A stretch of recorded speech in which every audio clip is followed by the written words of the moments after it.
There you all are. It's so good to see you coming in. We really mean it. We have a lot of people who come in every Saturday night. We really appreciate it. A lot of the same people. They look forward to the program, and we won't disappoint you tonight. We're going to have a really good, strong night here of information that you can use, information that can help you to get out of one of the most dangerous, destructive organizations on the planet. That, of course, is the Jehovah's Witnesses. Well, we have a program right now, and the program's moderator is Anne Marie. She's out of Northern California. And Anne Marie has got a lot of things to discuss tonight. But first and foremost, are you a free thinker? Well, now that you're out of the Watchtower, you probably are. But what's the difference between being a free thinker versus a cult enforced thinker? Well, we all were cult enforced thinkers, but Aunt Marie is going to give us some information on that and spread a little information on how, if you're still in the Watchtower, how you can find the exit to us. So, Aunt Marie, you're there with us, right? I'm right here with you, my brother. Well, yeah, the sound, we were talking about the phone system, sounds a lot better tonight.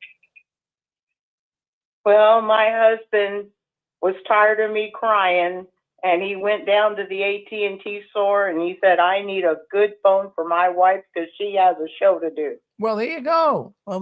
It sounds good, and we want to thank Jeff for that. Thank you, Jeff, if you're listening. That was awful nice of you. Appreciate that. So we got your topic here tonight. So what got you thinking about that topic? Ideas just come to me, my brother. I just pray and say, what am I going to talk about? And that's it. Well, it's a thought-provoking topic. It's good to be a free thinker. It really is, versus a cult-enforced thinker. It stunk being a cult-enforced thinker. Boy, I tell you what, you couldn't think for yourself. That's not good. But you're going to talk about that tonight. We're looking forward to it. Yes, I am as well. How are you and Susan doing today, my brother? Well, today we're doing good. We're getting a little bit disappointed with all the snow we're getting up here. My goodness gracious, it's unbelievable. We got about 2 feet on the ground. It's been here for about a month now, about 3 weeks. And now I'm looking at the weather here tonight. We could get another 24 inches of snow tomorrow. Oh, no, God. Yeah, I'm serious. It's just unbelievable. This is a very difficult winter. And, and it's been very, very cold. And I don't know. I'm starting to sound like a conspiracy theorist. Something's not right here. I'm thinking they're trying to get our minds on the snow so much to take our minds off. Maybe something's going on behind our back. I don't know, Anne Marie. You never know. They've been playing with the weather a long time. But then again, it is the season. Oh, yeah, it's a season, and it does snow up here. And it's just that we've been on a cakewalk here for many years. Now, Susan and I have been married 13 years. And I have to tell you that we've had good season. It's 11 years. No, it's not. It's 2014. Yeah. Yeah. So, yeah. 11 years. Is it 11? Hold on. Well, maybe I'm right. I don't know. I'm thinking 13. I'm sorry. No, I'm getting a little mixed up here tonight. I hope Susan isn't disappointed, but I love her to death, and she's a good woman. No, wait a minute. Yeah. Do the draw here. We were married on 23rd of March in 2014. So 2014 to 2026 is 12 years. 12 years. 12 years. Wait a minute. You haven't had your anniversary yet. Yeah, it's coming next month. Yeah. Okay. All right. So 12 years. Oh, well, what's a year make when you're in love? What's the difference? It's good. You guys are precious. Yeah.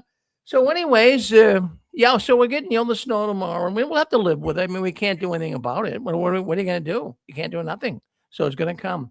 But we're not the only ones. It's all over the northeastern part of the United States. So anyways, I'm going to cut you loose. I'm here if you need me. I'm kind of anxious to see what people are going to say tonight, all right?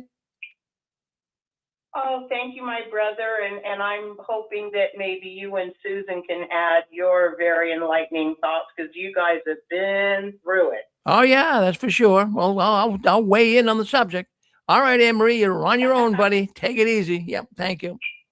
Thank you. I want to welcome everyone in today, Six Green Saturday, February 21st, 2026. That's amazing to say. Always want to welcome the PIMQs, those who are still physically in the Watchtower but mentally questioning. They're still loyal, but they see things that bother them and cause them to question, and it's a frightful position to be in because you can't freely talk to anybody about your concerns or your questions because you don't want to be labeled as an apostate. But want to welcome also the PMOs, those who are still physically in the Watchtower, but mentally they are out. Their minds are clear. They've done the research. They know the Watchtower cult for what it is, but they stay in the Watchtower, playing the game, wearing that Theocratic smile, saying all the right things, doing all the right things, because usually it's because they have family, grandparents, children, grandchildren. They don't want to lose their wife. They don't want to lose their husband. It's so sad and so hard for them. And hey, welcome to all of us FOMOs who are physically out and mentally out. But we do still carry those scars of being heavily indoctrinated, don't we? We were all touched by the tentacles of the Watchtower, and that's the name of the show, Touched by the Tentacles of the Watchtower. And the theme today is basically free thinking, or free thinking versus cult-enforced thinking. And we didn't know, none of us knew, really, that we were indoctrinated and programmed with cult-enforced thinking. Would anyone like to say hello, share a thought? The show is for you, *6, free for anyone to say hello. Hello. Hello, this is Grace from Sweden. Okay, let's take Grace first. Thank you, Grace. Hold on, my brother. Grace, how are you, my sister? I'm all right. How are you? Happy to hear your voice. What's going on? Awesome. I was thinking about this free thinking. In Jehovah's Witness, they have a narrative, and you're not allowed to say anything that doesn't go with the narrative. You have to always be in line. And I'm going to knit this together to what Rick was talking about, because in my neck of the woods, we have 3 kingdom halls that shut down. Oh, wow. In addition to this, we had a big kingdom hall in my city, and this was shut down, and instead we got this small kingdom hall now. So even though people know this very well, they still say we are increasing. We're not damaging, we are increasing. This is what they are saying. And so I told her, well, there's not the information you can see on the internet. There is not increasing, I told her.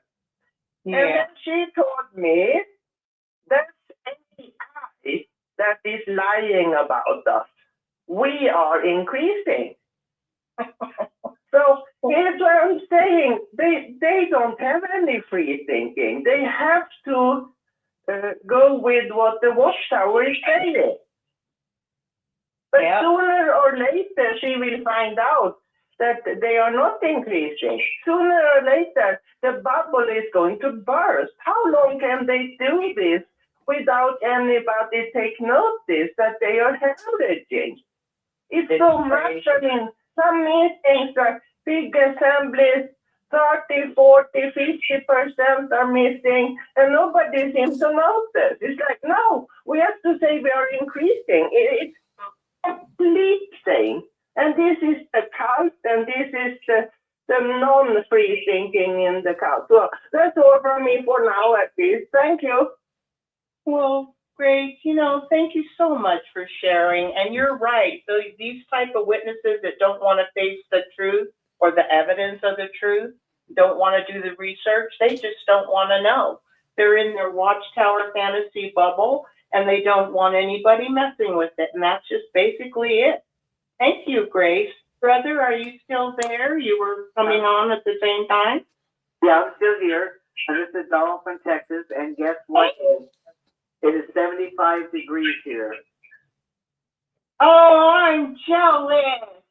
No snow here. No, now I love snow, but there's no snow here. Oh, I'm happy for you. Wow. Yeah, and I like this topic tonight, free thinking, because even though I was never a JW, I can tell that the cult thinking also comes from the fact that they tell you that you can't read the Bible alone, that you have to read their literature. And the reason why they tell you that is because their literature tells you how they interpret the Bible. They want you to believe how they interpret the Bible, not how you think about the Bible, but they want you to learn how they do it. Oh, Donald, so true. You know, we never realized that all of the quote unquote Bible studies that we were involved with were not Bible studies at all, but studies of cult recruiting material. And they were cleverly designed, every study, to make it look as if the Bible was supporting whatever they were teaching, even if later they got rid of the teaching as old light. Oh, yeah. Back when I studied, my study conductor, I was in the You Can Live Forever in Paradise on Earth book. Yeah, we were so happy when that came out because that was the very first publication that was so beautiful, and it was in beautiful color, and we had never had a publication like that. And boy, we've got a lot of people interested in the cult with that book. Anything you'd like to add, my brother? Just that, that this, free thinking is very important to each and every individual. And when a cult traps you in their way of thinking, that blocks a lot of stuff that you're not able to do. Because if you can't think for yourself, if you have to think like they do, then basically you become their version of an AI robot. I couldn't have said it better than myself. In fact, at least in the history that I have with Watchtower, independent thinking was always kind of portrayed as something evil, as if you're aligning yourself with the devil, because he was the first free thinker. They're so manipulative with their language and their doctrine. Is there anything else you'd like to add? I love your comments. Yeah, they definitely are. And, they think that, well, first of all, Satan didn't introduce free thinking. God gave Adam and Eve free thinking to begin with, because he told them, you may eat, you may not eat. So they already knew the difference. And all they had to do was decide which to choose. And they, Satan, of course, lied about God. He reworded things in such a way that made them think that they could become gods themselves. And not only that, but Watchtower is doing that. They put their governing body up at the top like they're gods, and they worship their governing body. And they take the governing body and they put them in the place of Christ. Matter of fact, I think they even said they were in substitute for Christ. I think at one point, I don't remember where it was said, but I think it was in an article or something. I heard about it on a video that I watched. But yeah, they want you to think like them. That's the whole purpose. That's the name of the whole game, is to think like them, to worship the governing body, to submit to their organization, because they say their organization gives you salvation. Well, I hate to burst the little bubbles, but no, it does not give you salvation at all. And of course, whatever they say is the truth. Well, how do you know it's the truth? Because the governing body said so. But what's funny about that, while they're saying that you can trust them, now remember, these are flesh and blood human beings, okay? Yet they tell you can't trust the news. Okay, the news, the people on the news, they're flesh and blood human beings. So what makes Watchtower's governing body any different than the news media?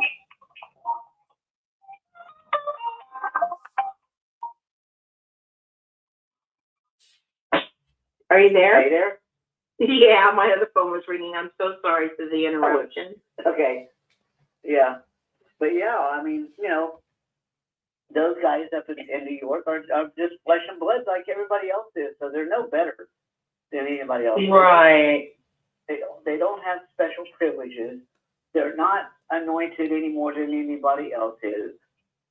And they just lie about so many things, and they teach you to believe their lies. That's why they don't want you to think for yourself, because if you think for yourself, then you're going to catch them in their lies, and they know it.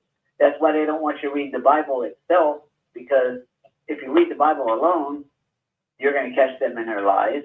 So they cover it up with all their doctrines and all their literature, and they want you to believe all that.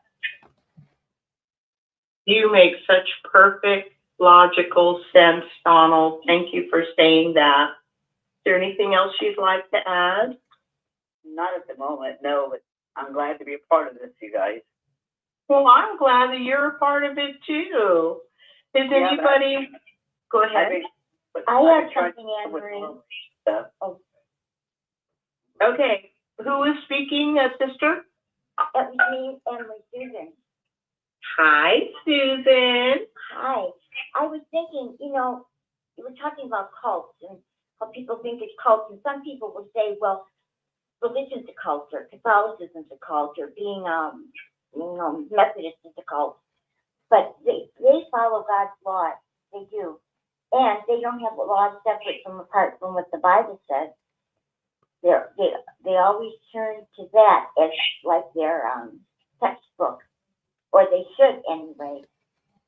If they don't, then they are really not following God's way, and they could be like a cult. But when God gives let's say God gives suggestions, it's like in the not murdering, and Cain murdered Abel. It didn't work out well for anyone that was alive at that time.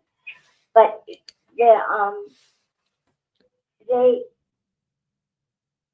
there's not a religion is different from the cult that Jehovah's Witnesses are, because you're allowed to think for yourself when it comes to religion. And of course, we just with Donald, what he said was so true, that that the witnesses are so far away from that.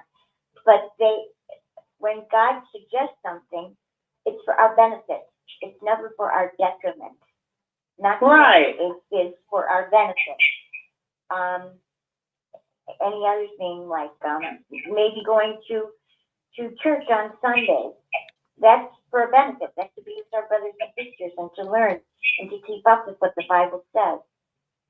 But Jehovah's Witnesses, all the people all over the world at the same time are studying the same thing. That does sound like a robotic.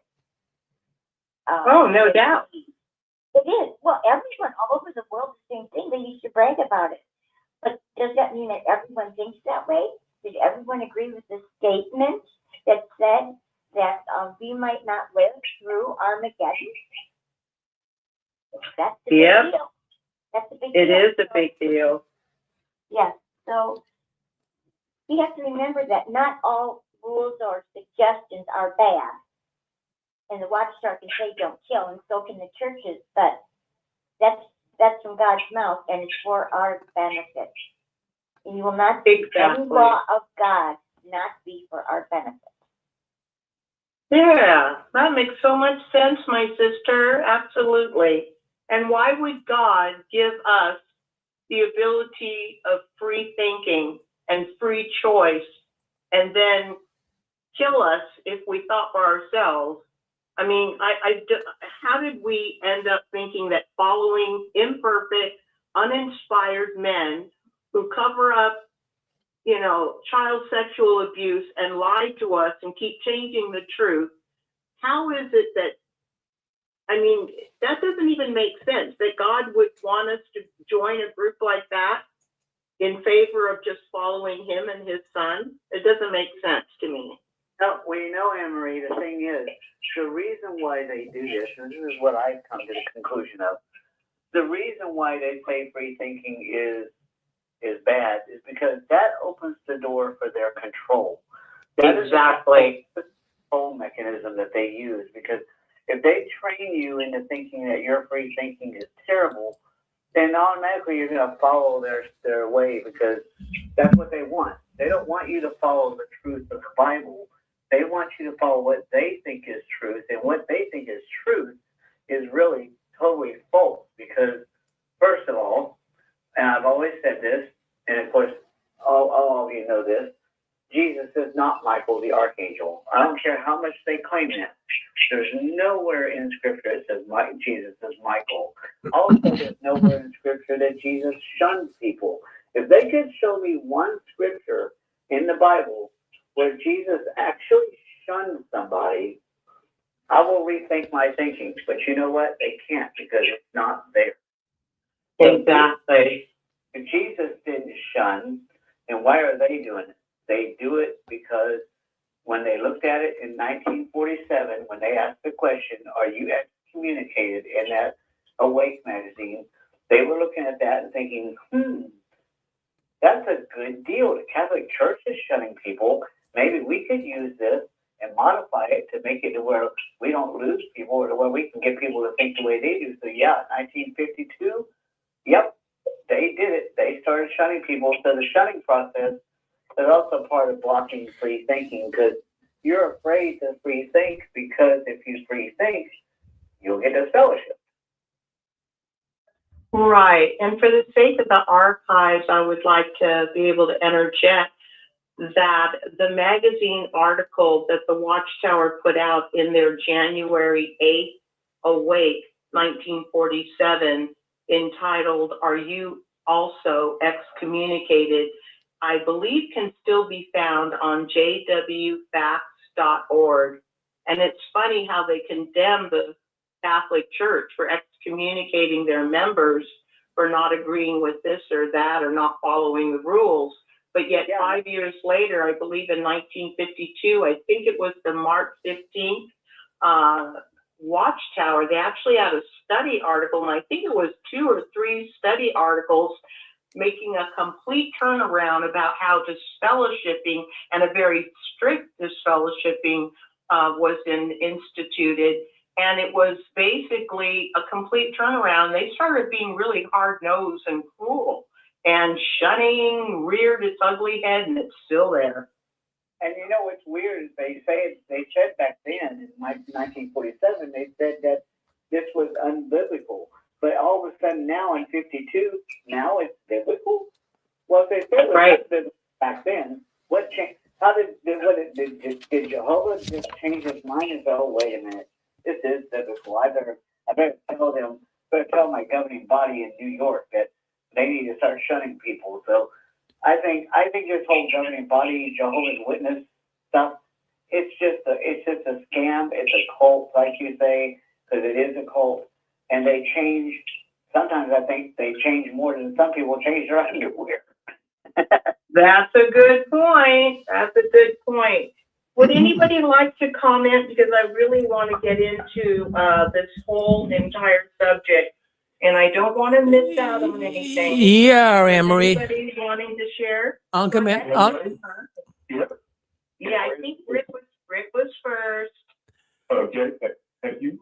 Yeah, what I'll say, I hate to butt you out there, Dick, but what I wanted to say here is that the Watchtower really has published, historically, has published numerous articles concerning independent thinking. The literature, it says it a lot, not just once, twice, numerous times. And in what basically I can gather from this independent thinking, it's a mindset. The Watchtower kind of describes it as a mindset that questions. I suppose you disagree with the instructions coming from the organization's leadership, which would be the governing body. So if you disagree with the instructions coming from the governing body, you're an independent thinker.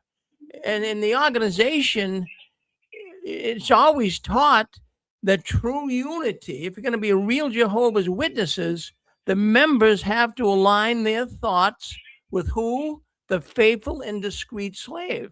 That's the governing body. And it's really the Watchtower. They add they define independent thinking as a danger. They say it's very dangerous to be an independent thinker. And the reason they bring this up, because they say if you're an independent thinker, there's evidence of pride in a trap that leads to spiritual harm. I mean, that's their definition. That is not the real definition of independent thinking. Okay, let's go with Dick next, I guess. Oh, thank you Yeah, for thank that you, Rick. comment. Ready to go? Go ahead, Brother Borges. Okay, thank you so much. Yeah, I told a story many, many times on 6 screens, but it seems apropos right now.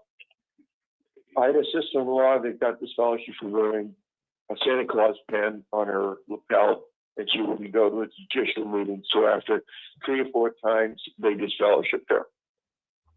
So I told my boys, you know, you can't be babysitted anymore by Mabel. She's been disfellowshipped, you can't talk to her, and they were very upset. About 6 months later, they come out with a Watchtower saying, give love to erring ones. So they reversed the whole shunning process. You could talk to them, have no dinner, all that good stuff. And then another 2 or 3 months later, they changed it all over again. Shunning policy is back in. It's scriptural. And the reason why they had a reversal on it was that Ray Franz wrote the Watchtower article, which was crazy if you know the Watchtower, how it works. And they have a writing committee. So they are super hypocrites. One time in the Watchtower, you absolutely have to shun them. Then a few months later, you don't have to shun them. And then again, you have to shun them. So these are man-made laws that are rules that they come up with. It just shows the hypocrisy of the Watchtower. Thank you, Emery. Oh, thank you so much for bringing that out, Dick. If anybody else needs something to say, because like I said, I want to get into what I wrote, but I want to give everyone a chance that wants to share a thought. This is your show, *6. Anyone else wants to share a thought?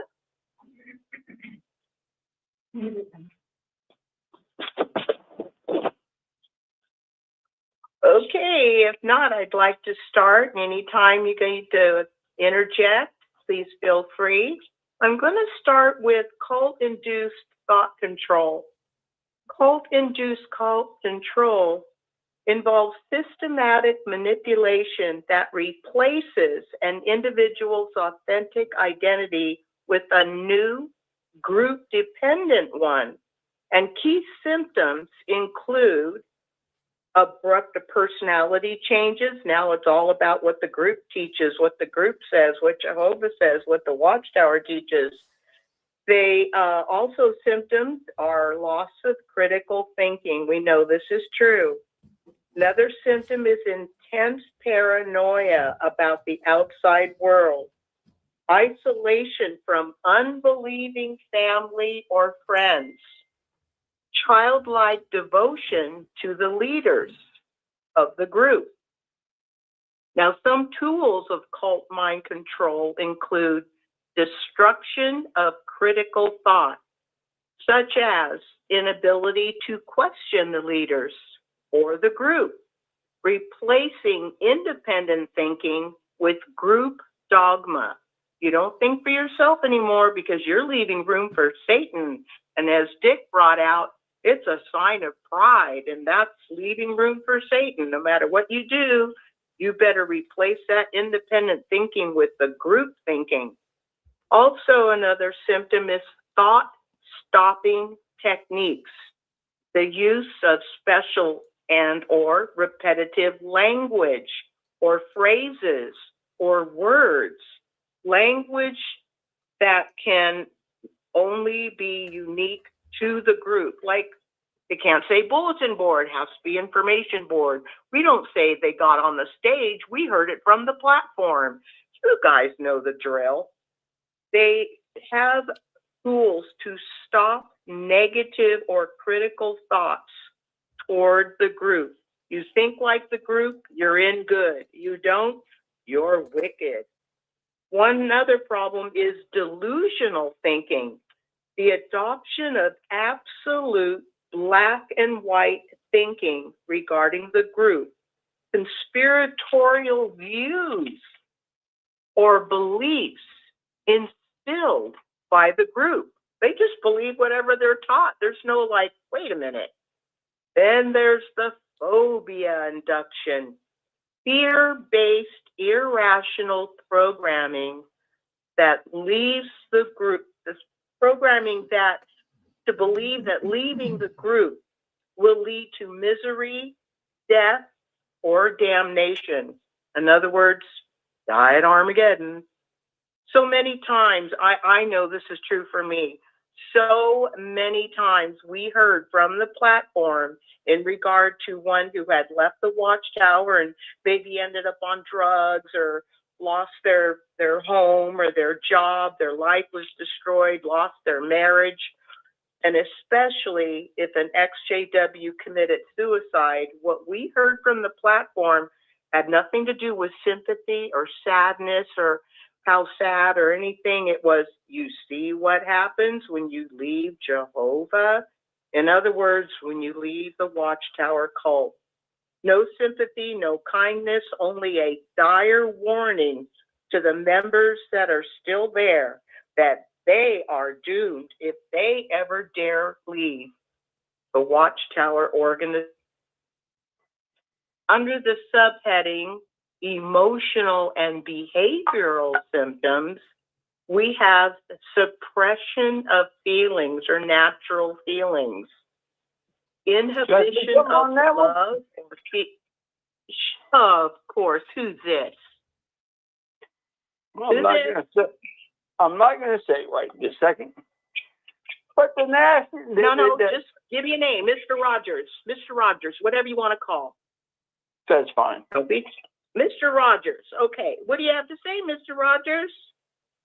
You know, that is a real good thing that they bring out with all their people. Mm-hmm. You know why? I lived firsthand with it for 39 years now. And let me put it to you this way. They're critical thinking, and if you do anything is critical to the Watchtower, they call you bad. Oh, yeah. And let me put it to you this way. I'm not even a Jehovah's Witness. Never will be. Never will be.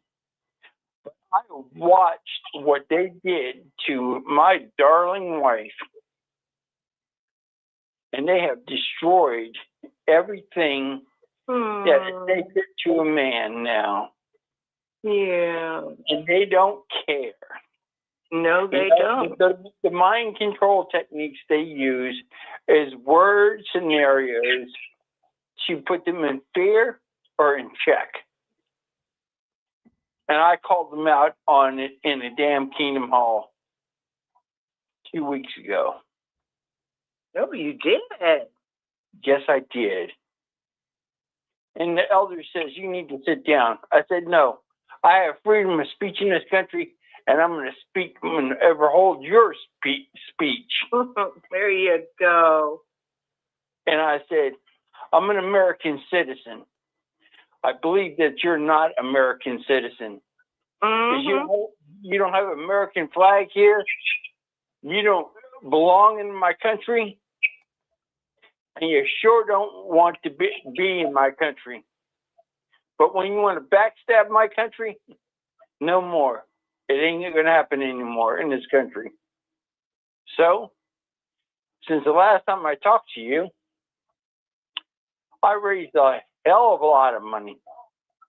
Well, good. And I mean in the millions. And I'm going after them myself. You go, David. I took all my money that I made over the last 25 years, put it into a big stock fund, and turned it around and got millions of dollars back And I'm proud of myself for doing what I had to do. But the Watchtower, the people down here, they know who I am now because I watched what they did to certain other people. And other men like me have wives in there. And we formed a bond and a talk program.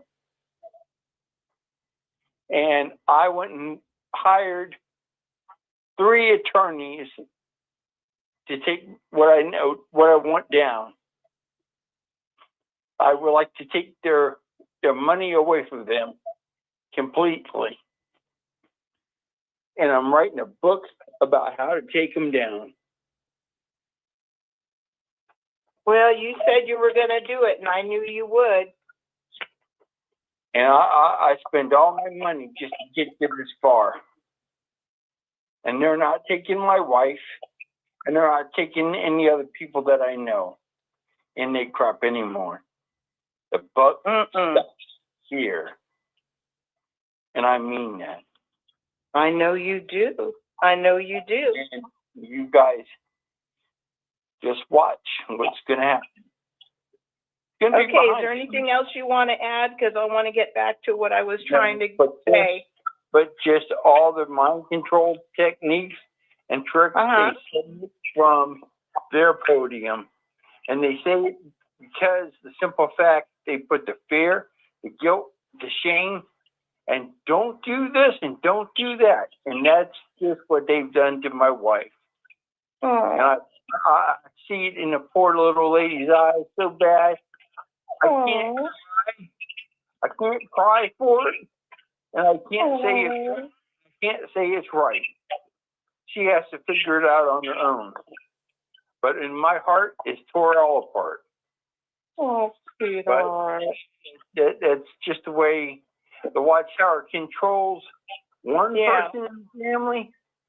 It ripples down to the other members of the family. And it's the honest God's truth. So you all have a nice night, and I'll just sit back and shut my mouth. Well, you know what, David? I'm so glad you called in because, you know, you have been putting up with this for years, doing everything you can to protect your wife, to try to help your wife. And you've been so strong and so supportive, and you just keep up the fight. And I really admire you for that. No, I need some help on some other books and some other paperwork.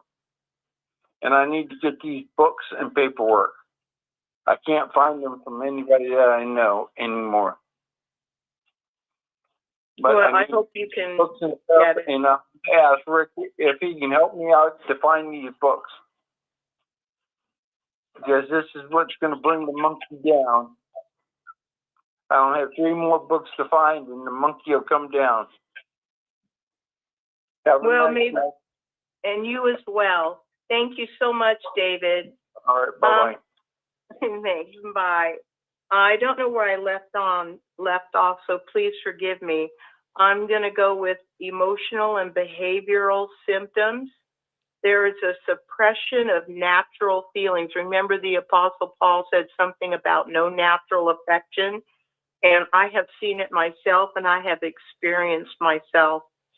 One of the symptoms of emotional behavior and suppression of feelings is the inhibition of love or feelings toward anyone who has been disloyal to the group or has left the group.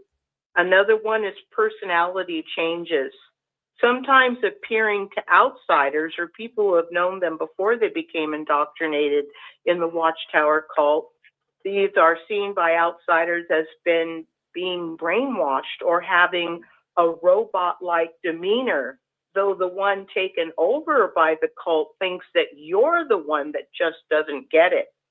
Another symptom of emotional behavior is dependency, this childish reliance on their leaders for decisions in their own lives, like what job they could take or who they can marry or who they should be with or if they should go here or do that. It's ridiculous. And as David mentioned, they use a lot of guilt and shame and fear to control their members. Another symptom is the constant feeling of not being good enough. I don't know about you, but I think most of us can relate to that. Then there's changes in health as a result of the pressure of being under cult mind control. One of them is fibromyalgia. You'd be surprised how many people come down with this. Chronic illnesses, headaches, anxiety, intestinal issues, sleep issues, chronic fatigue, nervousness, inability to just relax. Then there's the social and rational indicators. One is isolation. And in this category of isolation, the cult member will be severing ties, or they're encouraged to sever ties with outside friends and family who refuse to join the cult, and with mainstream society, because mainstream society is part of Satan's world. Another thing to discuss that's part of the cult problem is love bombing withdrawal. I think you guys know what we're talking about. I know with me, I got my love bombing. Everybody loved me. Everybody was happy to see me. Everybody was nice to me.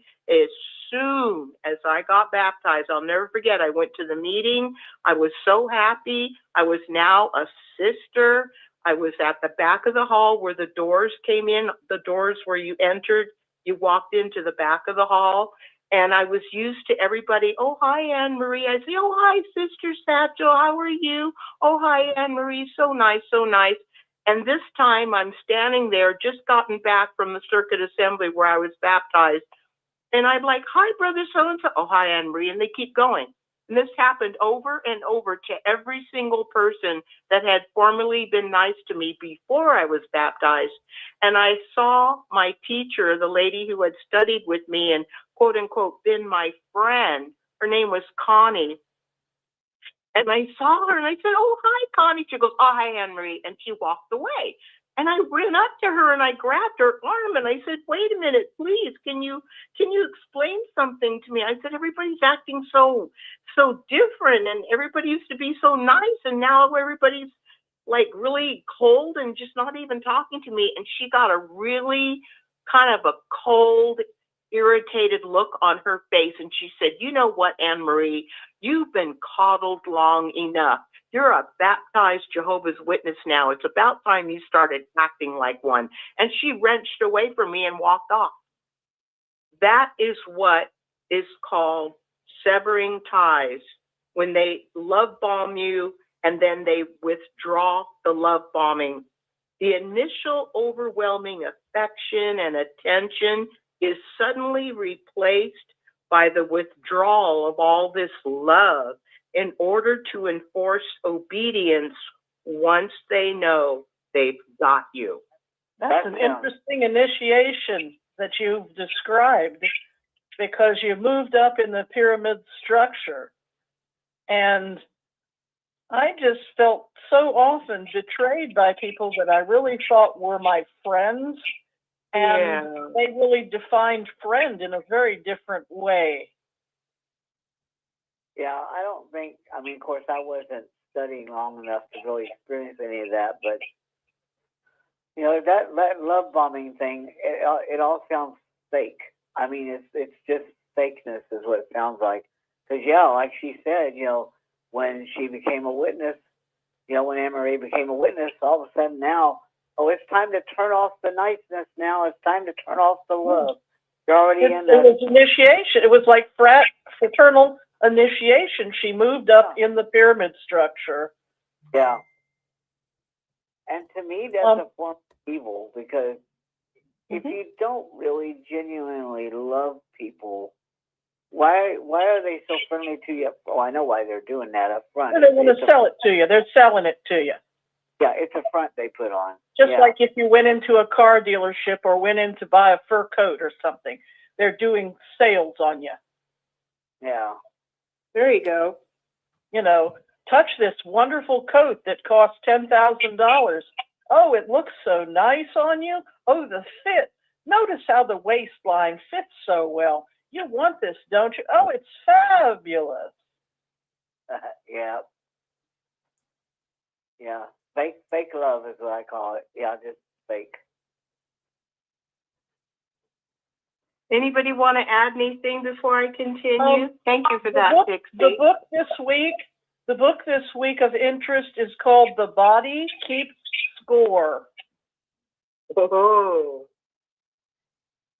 And sounds like a good one. I've been looking at trauma. There are people that work out their trauma with addictions.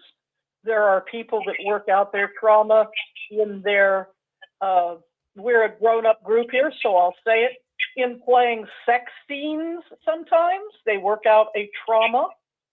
There are people that don't know that some of their personality traits are from trauma.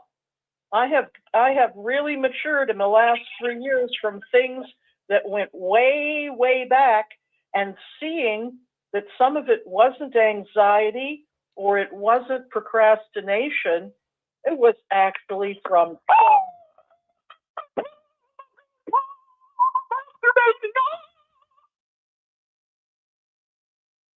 That's interesting.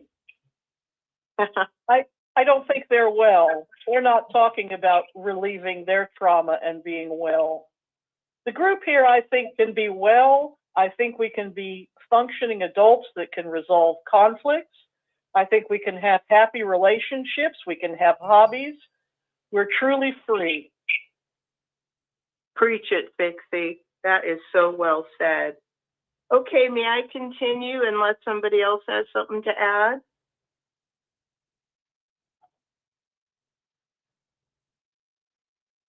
Okay, so continuing, the cult recruit they're coerced and pressured to honor and respect absolutely the leaders of the group, and without question. The normalization of emotional and mental control and abuse and strict punishment for questioning the group or its leaders or trying to leave or to defect. Now that one scared me. It is considered a normal thing to be emotionally and mentally controlled and abused and to receive or threatened by strict punishment for questioning the group or its leaders, which translates into being prideful and disloyal. And if you try to leave the group or the conference has been locked, we know that that is true. It is also strictly forbidden to look at any website that exposes Watchtower. These are strictly forbidden. Even reading material that is not approved by the group, even old group literature, is strictly forbidden because, as you guys all know, now it's apostate literature. And that goes under the category of information control. Not being allowed to listen to outsiders regarding the group that is negative, not being allowed to listen to any ex-members who are now labeled as enemies of the group or wicked traitors of God. Research on the group is considered disloyalty to God and to the group leaders. If you are labeled as an apostate, which is very easy to do, you may lose all your family, all your friends, and you may be shunned for the rest of your life. So that's what they've gotten themselves into. That's what we got ourselves into. So I would like just to start real quick. If it's very fast. Anybody want to comment before I go with the free thinker part? Anybody want to comment or throw a thought in? Okay, as a free thinking citizen or member of any group or organization, it is not only permissible to question our leaders, It is our moral responsibility. Can you guys hear me okay? Yeah, everything's fine, Anne-Marie. Okay, I just want to make sure I didn't get cut off. Okay, so again, as a free-thinking citizen or adult or member of any group or any organization, it is not only permissible to question our leaders, it is our moral responsibility. People want true leadership, and in the absence of genuine leadership, if they don't want to use their own brain, they want leaders that they want real leaders. In fact, they're so thirsty for it, they will crawl through the desert toward a mirage. And when they discover that there's no water, they'll drink the sand. But the other person said, people don't drink the sand because they're thirsty. Listen to this. People who crawl through the sand chasing the mirage of water, and when they find there's no water, they will drink the sand. People don't drink the sand because they're thirsty. They drink the sand because they don't know the difference. And that is a scary, scary thought. These precious people caught up in the Watchtower want the truth. They say they have the truth. They say they're serving God, and they're lapping it all up. They don't know the difference. Sometimes the lies we let ourselves believe are for our own good. And that simply means if we find out, say it's too late for us to get out, like Morpheus said, we only let them wake up when they're at a certain age, because if they're older, they couldn't handle it. So it's basically easier for them to just keep believing the lies.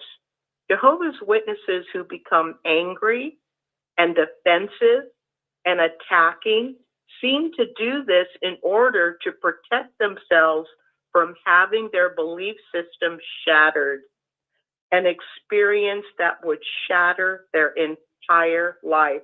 So as we all know, they will get snappy, nasty, accusatory, defensive, they will attack, all because they're protecting their belief system. They're protecting their fragile Watchtower fantasy bubble. They are choosing to stay indoctrinated, programmed, because the alternative is just too scary. That's the end of my tirade, and I want you all, anyone who has a thought, an experience, anything to share, to please feel free to hit *6. I would love to hear your We thoughts. all have a picture of what it is to be a responsible adult. And I think we can do that for ourselves. I think we can reparent the self and treat ourselves like the guest that would be in our home, treat ourselves with compassion and good nutrition and going to work on time and paying the bills and having a laugh.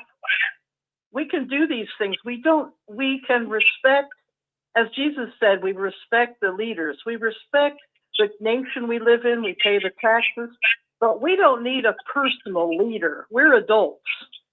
On our daily working, we had parents. We can be our own authority. Well, it's like I always bring out, I think it's, 1 or 2 Corinthians chapter 13, where Paul said, when I was a babe, I had the traits of a babe, but now that I am an adult, now that I'm a man, I put away the traits of a babe. We are kept, or were kept, like little stupid children who weren't even allowed to use our own mind, to question. We have to be dependent thinkers. Yes, brother. Oh, I understand, brother. And just be little robot programmed drones in the Watchtower.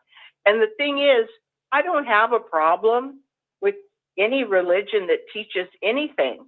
I think they have the right to teach whatever they teach. My problem with a cult is that you are not allowed to disagree. You are not allowed to follow your own conscience.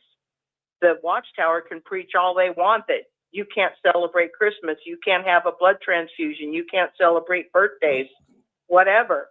But if you are denied your adult right to exercise your own conscience before God, that is a major, major crime, and it should be a big red flag. Also, the things you noted, all the three things you noted are all legal under U.S. law for adults to do. And it was interesting when you told the day you went back after your baptism that they should have handed you a rule book to be an adult or something, but as you say, they just ignored you and didn't love bomb you anymore and really didn't welcome you after you went through all that. It was quite a shock. It was a horrible shock. For 2 years, I had just been going along, being pushed to get baptized, and I never felt right about it. But I did want to do what was right. I did truly believe the Watchtower was God's organization. But every time I even thought about getting baptized, I'd get a horrible sick feeling in my gut. So I just thought, oh, well, it's Satan. Jehovah will help me to do the right thing. And when I finally did it, everything just went downhill real quick. Thank you for sharing that. Well, thank you for sharing what you share. Also, with my parents, they went back to the Russell days and the Rutherford days. And I didn't make points with them on the doctrine so much as when my dad realized that really the witnesses didn't have good business practices. That's what he was so righteous and upright and good and honest and decent in the old-fashioned way that when he saw how their Kingdom Hall was paid for and he'd worked to build it and then the corporation wanted it, that woke him up even at a late age. And with my mother, even at a late age, he came from the Dust Bowl of the Great Depression. No one was going to take her house away. So it was interesting the things that woke them up. Whispered to her about the Australian Royal Commission. The look on her face was that she couldn't be part of any organization that would back such wickedness. Good for your mom. It's interesting the things that wake people up. I think a lot of non-witnesses, they're still working at that old Trinity thing. And I'm like, well, we'll discuss doctrine after people get free. We can go pro and con on anything in the Bible, but people need to see how the blood doctrine is a danger and how some of these taking Granny's house is a danger and so forth. If they see that, I think they won't want to stay there. We can talk Bible later. Exactly. Any other comments, Pixie? That's it for tonight. And we're going to have snow again. Yay. Anybody else like to comment? Star 6, this show is for you. Anne Marie? Susan? Hi, Susan. Hi. Okay. Oh, you can't hear me. Okay. I was thinking, you can tell people something that's the truth and even have papers, legal papers, stating a fact, and they won't be. As an example, my first husband, I had never once in the 37 years we were married, and I was a witness, I never looked in his book bag, ever. That was like just known that I don't touch it, because that's where all his elder stuff was. Well, things were going on in my life, and I decided I was going to look in his book bag. And I found 5 letters from the Watchtower Bible and Tract Society on their paper and signed. And it was all about, the 5 letters were all about, guess what? child abuse. And so I brought them up to my husband, and I said, you know what? Look at, I said, or I told him, I said, you know, the Watchtower has child abusers. He goes, no, they don't. I said, Russ, look at this. I took out the 5 letters from his elder book, and I said, look at this. What do you think? They're signed, sealed, and delivered. So what should we do here? What should we do? He would not. He would not. He had 5 letters from the Watchtower Society, and those letters said after they were read, we had to destroy them. I don't like that. No. To destroy the elders' letters because they were about child abuse. I showed it to him and I said, no, what are we going to do with this? We can't approve of this. Well, I'm the fellowship. Now I'm married to Rick. Happy as clam. But I feel bad. I thought maybe he would look at it and just say, wow, this is really different. And what should we do? And what happened? He didn't care. He just wanted to be an elder. And he always thinks about going back to Bethel. Not me. So There you go.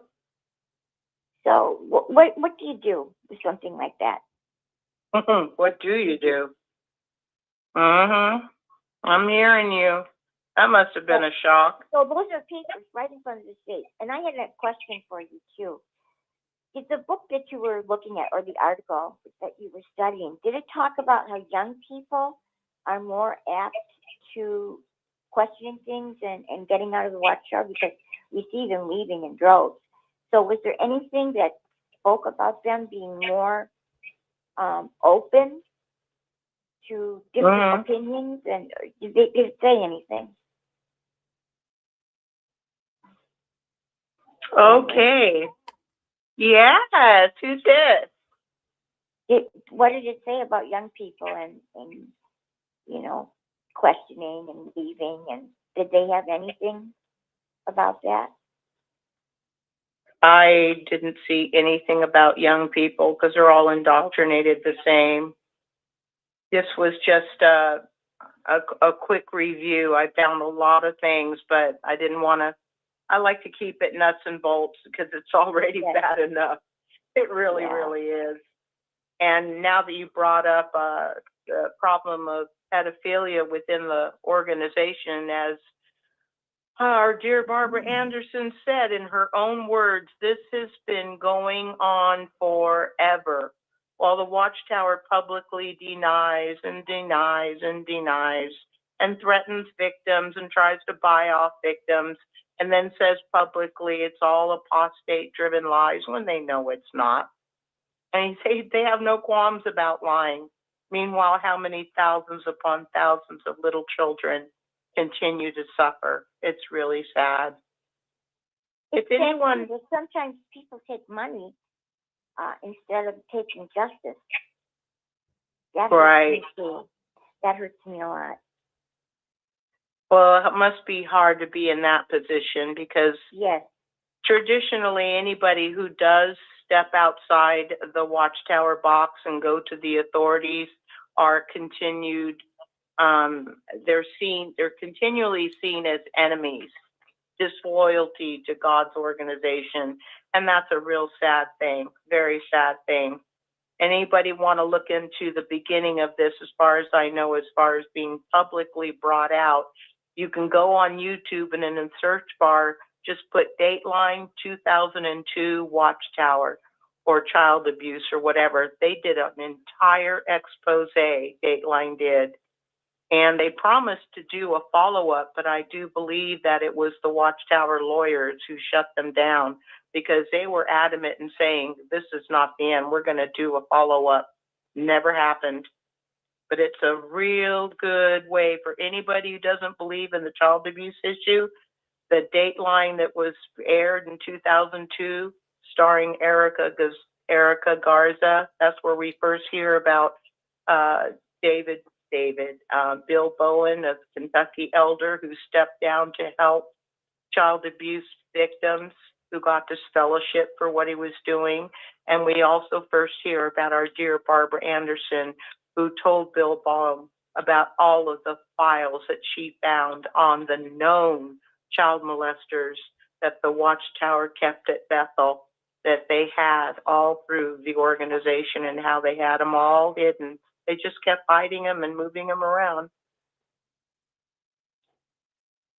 So if anybody doesn't have anything to say, I would like to read a little bit from our book, The Truth That Leads to Eternal Life, released in the Summer District Convention of 1968.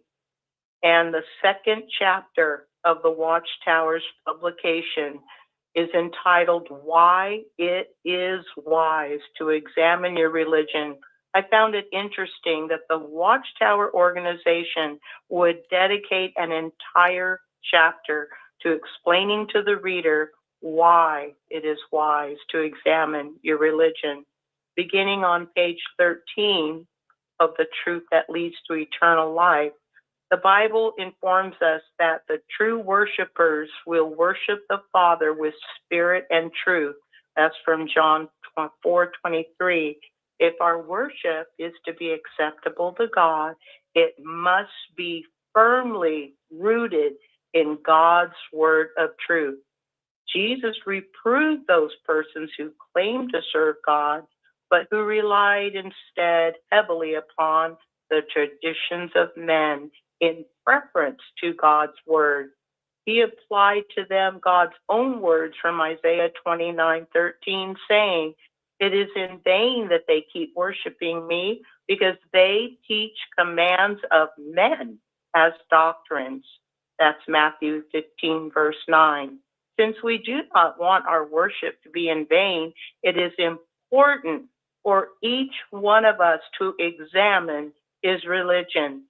We need to examine not only what we personally believe, but also what is taught by any religious organization with which we may be associated. Are its teachings in full harmony with God's word, or are they based on the traditions of men? If we are lovers of truth, there is nothing to fear from such an examination. It should be the sincere desire of every one of us to learn what God's will is for us and then to do it.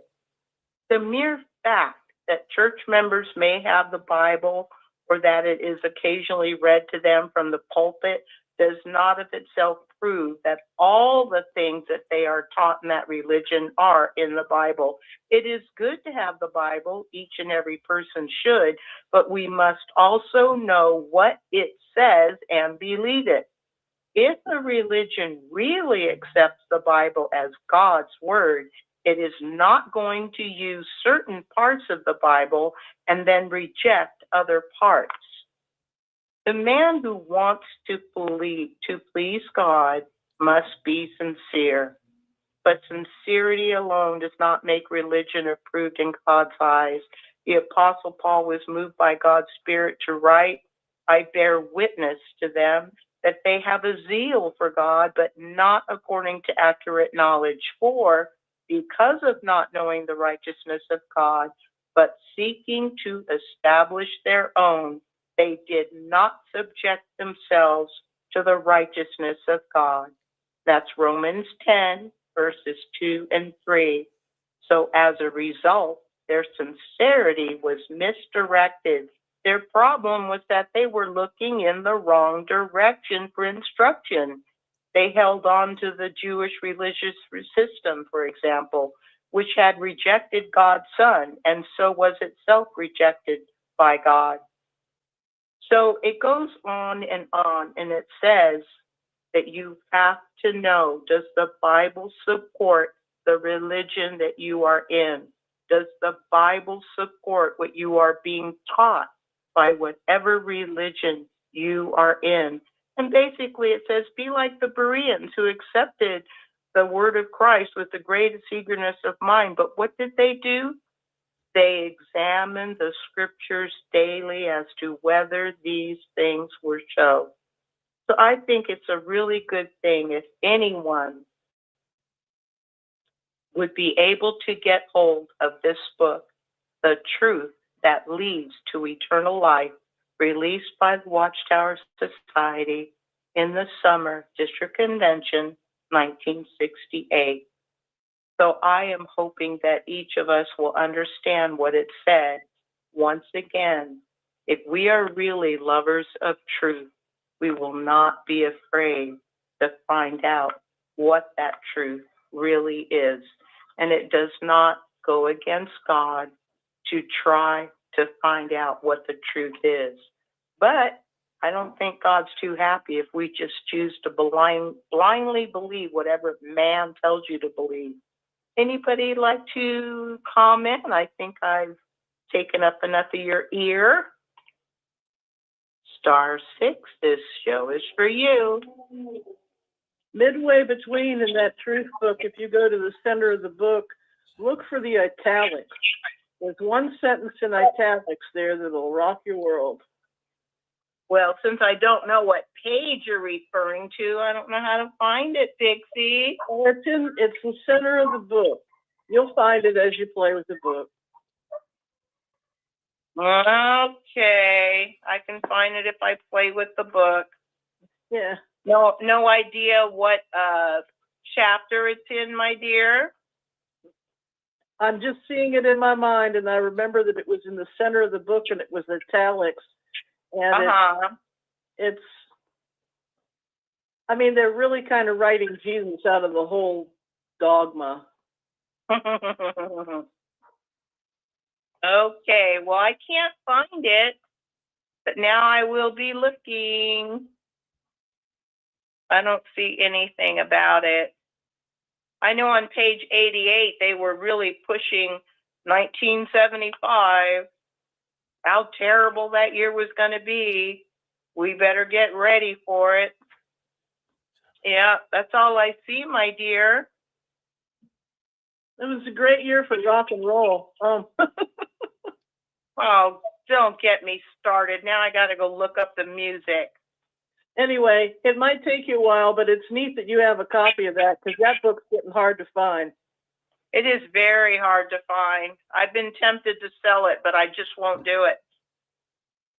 And you know what's funny is after 1975 did not come, remember during the years of the 1975 Armageddon prophecy, when it was first announced in 1966 Summer District Convention, God's Sons of Liberty, all through the years, it was just constantly ingrained in our brain, better, do this and better not screw up, and Armageddon's coming and boo, boo, boo. And, after Armageddon didn't come, after a while, I think Rick can verify that about 250,000 people who had come into the organization because they were promised that Armageddon was coming no later than the autumn of 75, and the earth will be a paradise earth and all wickedness will be gone. Well, when everything just kept on going the way it always had been, a lot of people, I do believe, picked up this book and reread the second chapter, Why It Is Wise to Examine Your Religion, and they left. They left. They found their brain and they left. So what are you going to do? Of course, you can't read it now to a Jehovah's Witness because this book is now considered to be apostate literature. Anybody else have a comment? Okay, that goes back to how your theocratical ministry school teaches you how to do everything. And that theocratical ministry school teaches you how to hate other human beings, how to hate other religions. Yeah, I'll be in a few minutes. And then they teach you how to hate your spouse or your loved ones that are not witnesses, and how to make their lives miserable.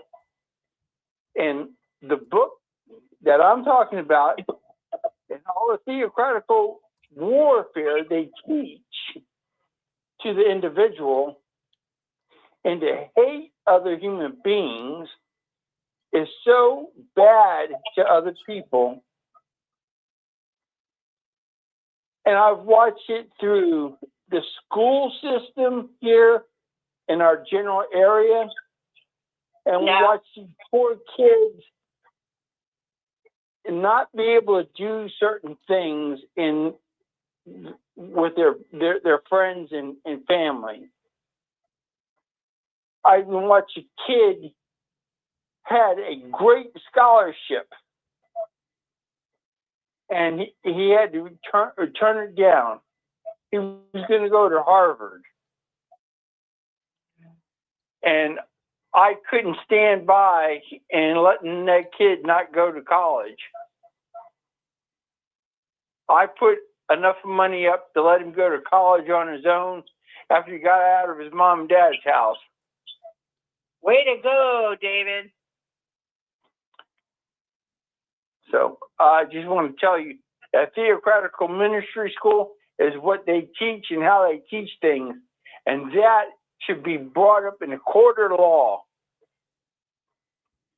And that's full mind control techniques they use. Thank you. It's the truth, David. It's the truth. Anyone else like to comment?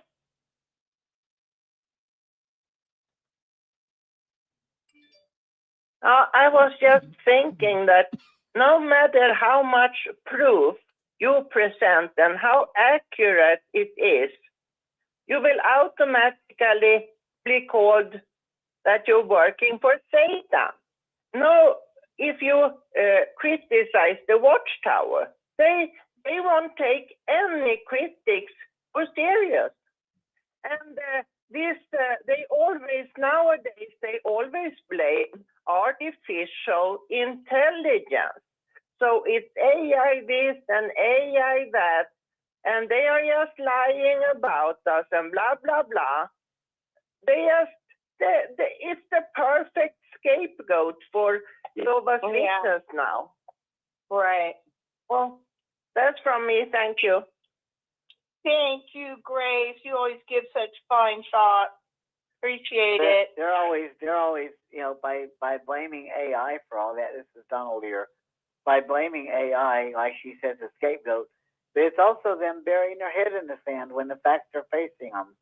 I mean, they know. I think deep down inside, they know their organization is doomed. It's not going to last. I think deep down inside, they want to believe it really is the truth and all that. But I think if you could take a person apart and get down to the heart of hearts, I think right down deep in their soul, they really know what's going on. They know it's not going to last much longer. But they're scared to acknowledge they know. They bury it. Yeah, they bury it. And they try to cover it up, say, oh, it's not true, like she said, because they want to believe that they're growing, like she said way earlier.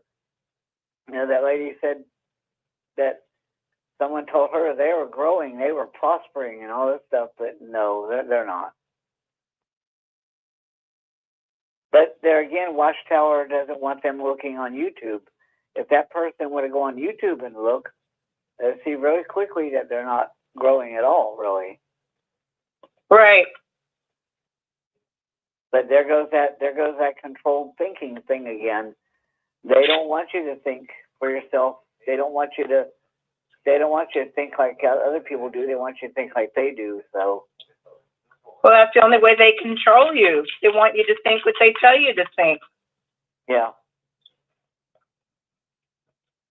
Good point, Donald. It's pretty sad. Yeah. You're welcome. I'm glad to be a part of this, and I'm glad I always coming to you guys every Saturday. So. Me too.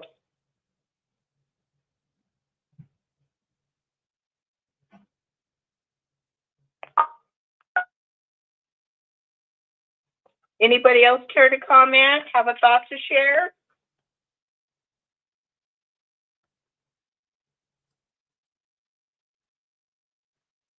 I got another thing to say. When they take you, when they start studying with you and they start love bombing you and everything, and then they tell you, you see, because you left your religion, you were searching for some other type of religion, and then they use your words against you as a human being, and then they take that and that's mind control straight up off through the front lines. It's mind control. And then they take it and they use that saying, well, your people from your church members didn't really care and didn't respect your wishes and didn't respect what you need to know. And then they use those types of techniques to change that person's mind. And that's part of mind control techniques, to take your guilt from your other church and use it against you. I've seen that happen in so many Jehovah's Witnesses that were trying to teach the people who are coming out of different religions in our general area right now and saying these types of things and using the words that come out of these people's mouths. You might not fit into that group of people this year in a church, but maybe next year you will. But that's what they do. They use their people's words against them and try to get them to think their way. To use that mind control technique that they get taught. You get taught that. It's not if, ands, or buts. It's taught. I've watched it for 30 years. I know their system. I documented a lot of stuff in the last 30 years of what the Watchtower has done to human beings. And this all coming. But I'm telling you, this is what they do. They use your words against you to not to belittle you, but to show you that religion didn't do you any good. They did belittle me, and I don't get my pressure up. I don't have anger. My advice, David, is just keep your pressure down for your own health. But the Bible study sister told me I couldn't use the word multiverse. Now, the word multiverse is considered a correction of universe now.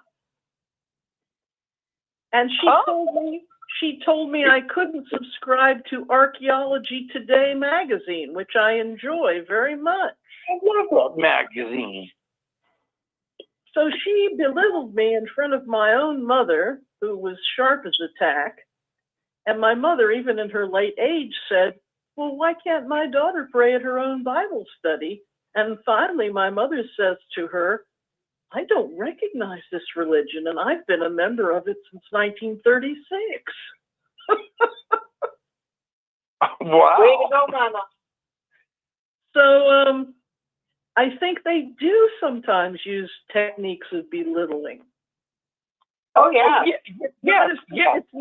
It's not as sophisticated as all that in a bag of chips. My wife was doing a Bible study with this lady that I know. I know her husband and I know her, and she belittled her right in front of a whole bunch of people that I knew. Yeah. And I was like, are you, I pulled my wife over on the side. I said, why did you do that to that lady? That's cruel. To say you hate something and then turn around and make that lady hate the religion that she left. Yeah, I hear you. And it eats me up as being a Christian and have to hold my tongue and shut my mouth and walk that straight line as close as I can not fall off that line. Sure. And I see what you witnesses gone through, and I hate it. I despise of it. I don't want to ever see it again. I want it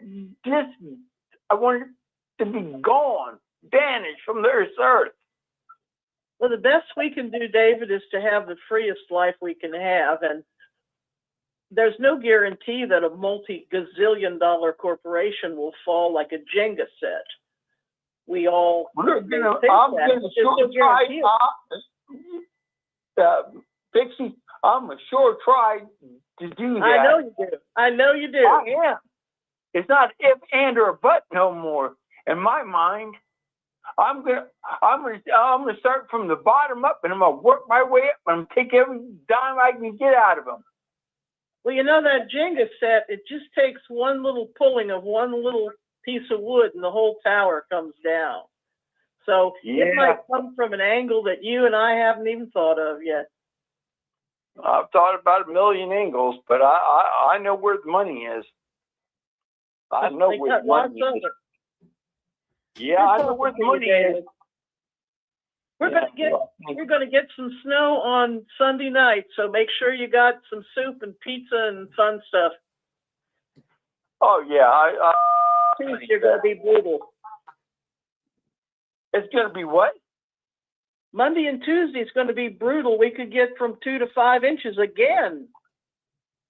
I wish y'all would send that snow down here to Beaumont. I would love it. I'll work on it.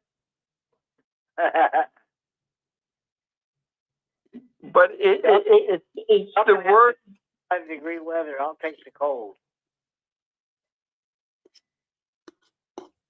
It's the way they say things to a human being to make them think and disbelieve what they were taught. And they tried to do that on me when I first got married. And I'm going to tell you, those people that came to my house told me that I wasn't a Christian. That was 38 years ago. And I told them, I said, Christianity will tell the time, and I'll always be in with the Christians, and I won't leave. Whatever you do, whatever you don't do, or if you try to tear me down, and I called the guy out, flat out. He came to my house and tried to belittle me in front of my wife and his wife. And I was like, you're something, but you can't do this. This is my house, not your home. And I told him flat out. I was only 28 years old at the time. Let me tell you, I learned how to take these people down, and I kept my mouth shut for a long time. It's done.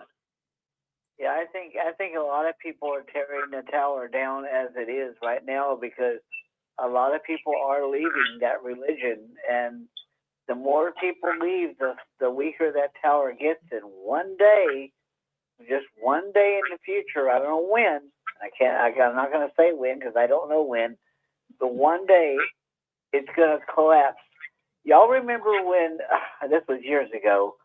You remember when at that hotel where that, I don't know if it was a catwalk or what it was, they had all these people staying on it, that collapsed inside the hotel? Well, I remember. Well, they said that before that collapsed, all it took was one last footstep on whoever that last person was that got onto that catwalk. That was it. That little bit of weight caused that whole thing come down with all those people on it. So Watchtower is going to probably come down somewhat in a similar way. It's going to take something small, maybe just one last step that kind of brings that whole thing down. It could be a government doing something. we could see the beginnings of that right now with Norway and all that stuff. You know, whatever they call it, Norway. All that's coming down. You can guarantee that. I just got back from overseas. Oh, you went to Norway? Yes, I did. How'd that go? Not so great. I talked to some of the people over there and stuff like that. I had to go to Poland because I own 5,000 acres of property over there. Oh, wow. For my uncle. Oh, okay. So he's a farmer over there, and he wanted to come to the United States. So I got him his visa, and I got him everything, and he became American just a couple months ago. Oh, wow. And I went back over there with him, and we signed all the paperwork and all the other stuff, and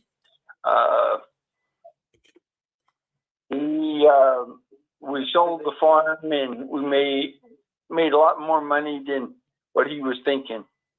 So were y'all able to attend the case over there, or any? Oh yeah, both.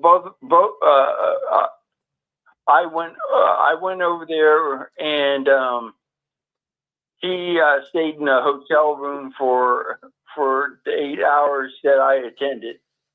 Oh wow. So yeah, well, there's a lot. There's a lot of things that people don't understand. It's just so political what Watchtower does to people. Yeah, but when that lawyer stood up there and lied in court, and they had the judges had access to their literature already.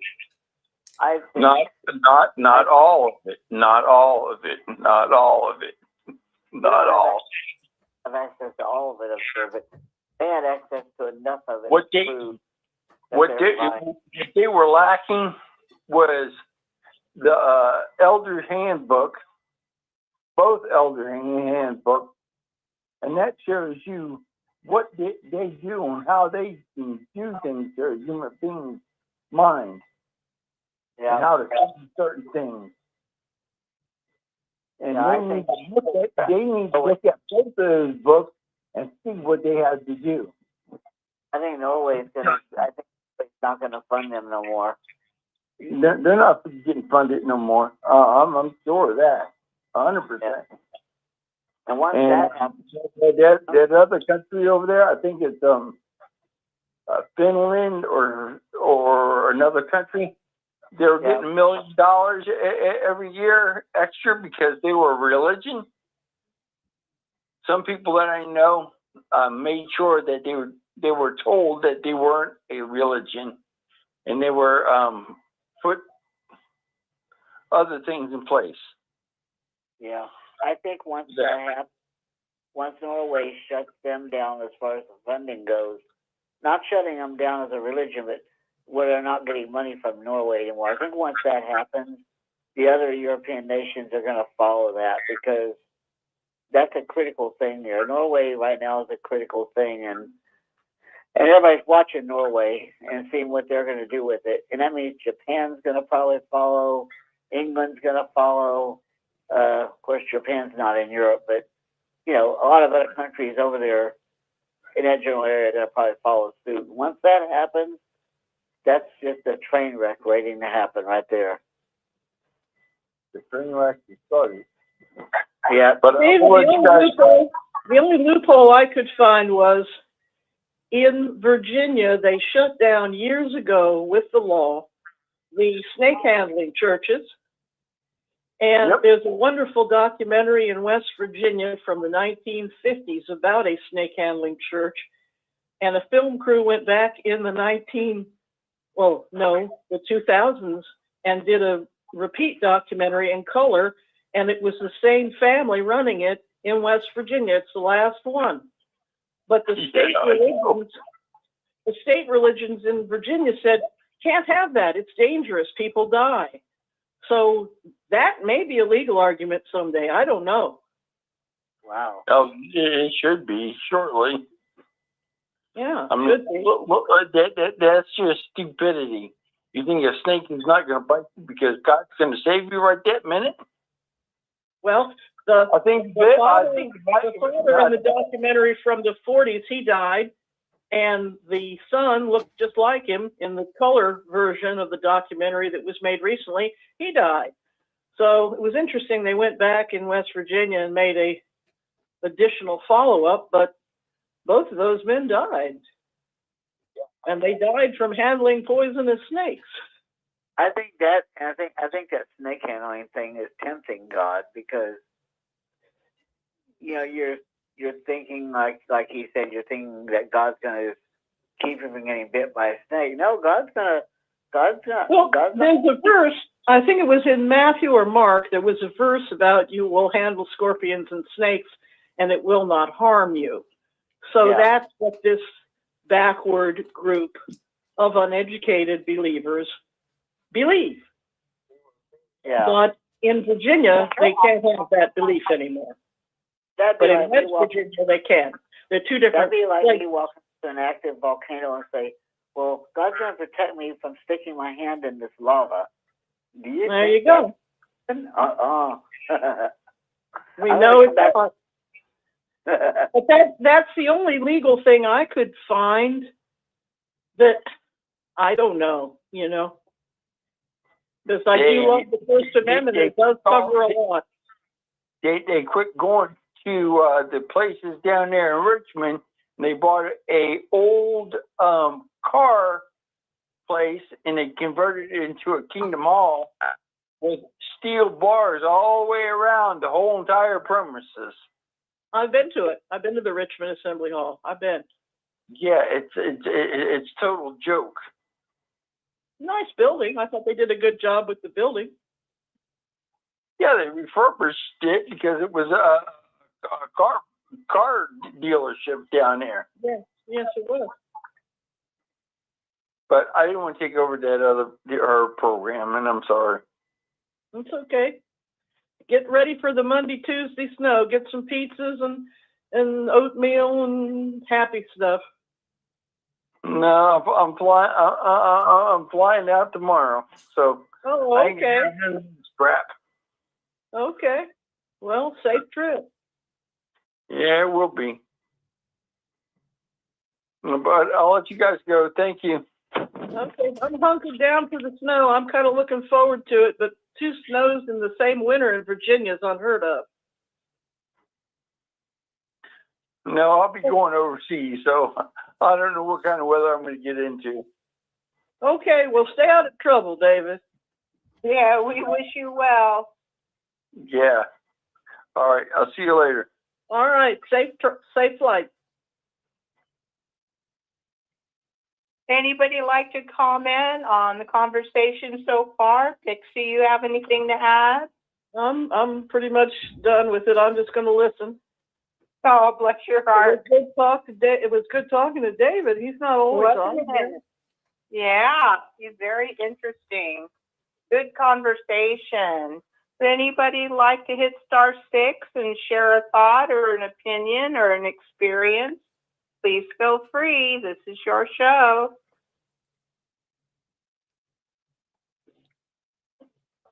Rick, how are we doing on time? Doesn't look like anybody wants anything to say. Well, we got about 20 minutes left. Let's see what we can do to get some people coming in. Why don't you, I'll tell you, if we can get some new people calling in, I got some nice books I can give away here. Thanking Jim Hill, our ex-witness friend up in Seattle. I got some Millions Now Living, Will Never Die, Republications. I got a number of books. I got a number of books here that I got about 14 different publications that I'd like to give away. I got one here called Grave Matters. It's all about the pyramid that was there at the grave site. I got that one. I got Captors of a Concept. So, anyone calls in new, I will be glad to give you a book. So see if we can't get some new callers coming in, Anne-Marie. Okay, well, just want everyone to feel welcome. I hope everybody would have a chance to look up the old 1966 Watchtower publication, The Truth That Leads to Eternal Life. Chapter 2, why it is wise to examine your religion. Can't believe that the Watchtower dedicated an entire chapter to explain why you should examine your religion.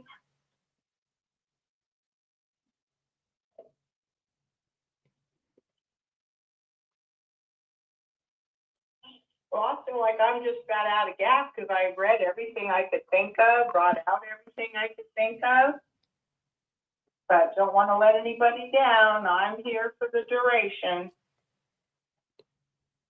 Well, this is a little bit off topic, but Kingdom Wisdom on YouTube had a short show about Sarah Kellen. And Sarah who? her name is Sarah Kellen, Uh-huh. and she pulled up on 80 pages of the Epstein documents and went over 364 flights. And she and 3 other young women were managers with Maxwell. Really? And it's on Kingdom Wisdom on YouTube. They tell the whole thing. And I had heard her name before, but now, the story got hotter. And so they did a whole paragraph about it. And what had happened, she'd been a pioneer, and she divorced her husband in a marriage that didn't work. And she got this fellowship, and she was thrown out into the big world. And I'm not sure how she met Maxwell and Epstein, but that's a fact, and that's the story, and they tell it on Kingdom Wisdom YouTube.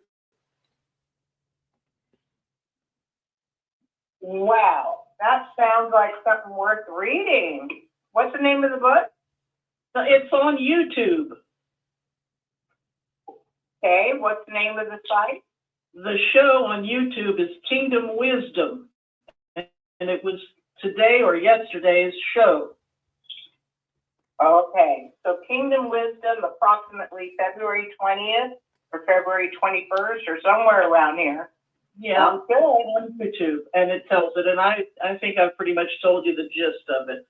But 364 flights, and she managed appointments and all kinds of the administrative for Maxwell and company.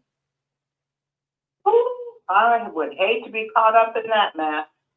Well, she was. Didn't she? Poor little thing. Didn't she All also? right. Didn't that lady also do like when people came to the mansion? Didn't she also like answer the door and? She was one of the 4 managers. Yeah. Yeah, she worked it daily. But it's on there. It's on Kingdom Wisdom, and they'll read it to you on YouTube. Wow. Yeah. And it's either today or yesterday. Yeah, I had to check that out. Yeah, but I think I might have watched it and didn't realize I was watching that. But I heard something about I guess it was the same woman that worked at the mansion where where she worked at, and she was responsible for doing what you said, and then she also took people in and explained to them what the rules were, what the setup was, and all that jazz, as we say. But I had heard her name a couple years back regarding the New York mansion too, but that wasn't Epstein. So you heard it correctly too. I think Epstein also had a private island, right? Yes, well, she took 364 flights to and from the island. Oh, the island, okay. And was one of the 4 managers. But wow. She was in both of those locations. And I think they said that it was that the circumstances or the situation, the reason why she joined that was because it was so similar to the way Watchtower worked. Yeah, it was a hierarchical structure, and she took instruction. She took orders, more or less, yeah. Right. They noted that.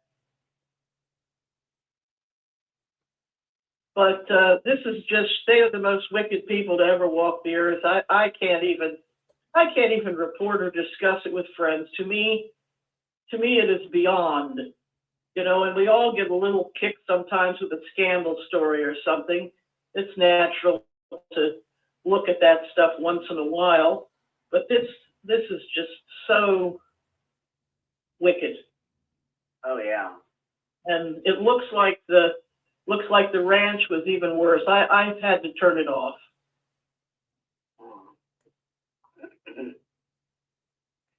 Yeah, Watchtower should be familiar with all that, with pedophilia and stuff.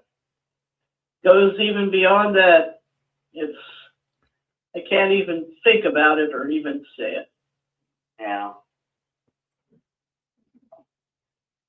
So we'll see if justice is done or not. You know, that's the thing.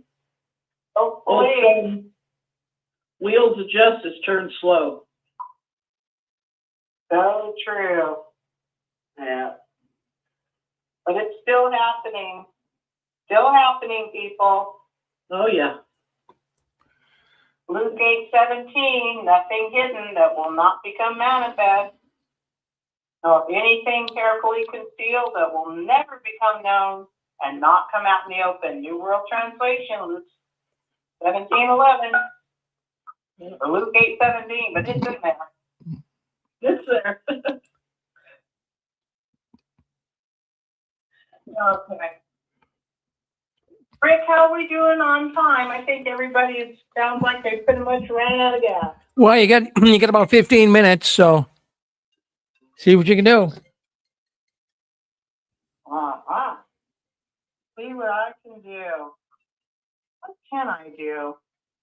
Well, sometimes I like to bring up the November 15th Watchtower, I believe it was, page 20, 2013, where I first remember the governing body pretty much telling us directly, no qualms about it, that we need to be ready to obey any direction or instruction by the governing body, because it could mean your life. So we're going to die at Armageddon if we don't follow some crazy, God knows what thing they might tell us to do. And then I believe, Rick, you said maybe 2 or 3 more times in different magazines that brought the same theme out. Oh, no. With all the go bags and the casino and hiding in basements and hiding in attics. Run for your life. I don't hear that anymore. Anne Marie, Yes, my dear sister. you know what's interesting is, I think it was about 2 or 3 assemblies ago where they had people in Africa going to some cave. Uh-huh. Some kind of situation going on. And I wondered about that too. They all do paid on go back. Well, now Yeah. they have nowhere to go.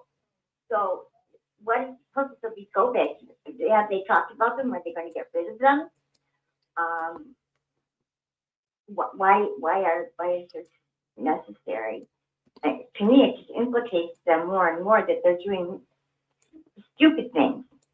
Red Cross also has to have a go bag. Go bag is not a bad idea in and of itself. No, I agree with you there, Pixie, but just the idea that about 3 years ago, get your go bag, put in, and we're going to do, and you have to go, and when we tell you to go, you go, but they didn't tell you where to go. Like we're so urgent. Yeah, but when someone says, come on, Pixie, let's go to the garage. Well, you know where you're going. But what if they say, come on, Pixie, let's go? You get in the car and then you don't do anything because you don't know where to go because they haven't said. And are they revoking that also?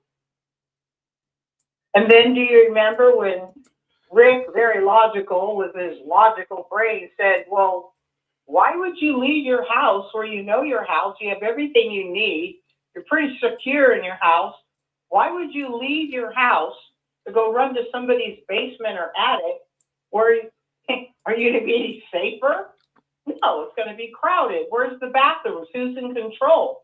And who's going to take over living in your house because you walked away from it because the governing body told you to? The other thing that didn't make sense is, why in the world aren't you going to use your own head And you're gonna pack a bag for 3 or 4 days worth of medication and water and food? Does that even make sense? Now all of a I think sudden, the brothers need to start writing questions from the readers.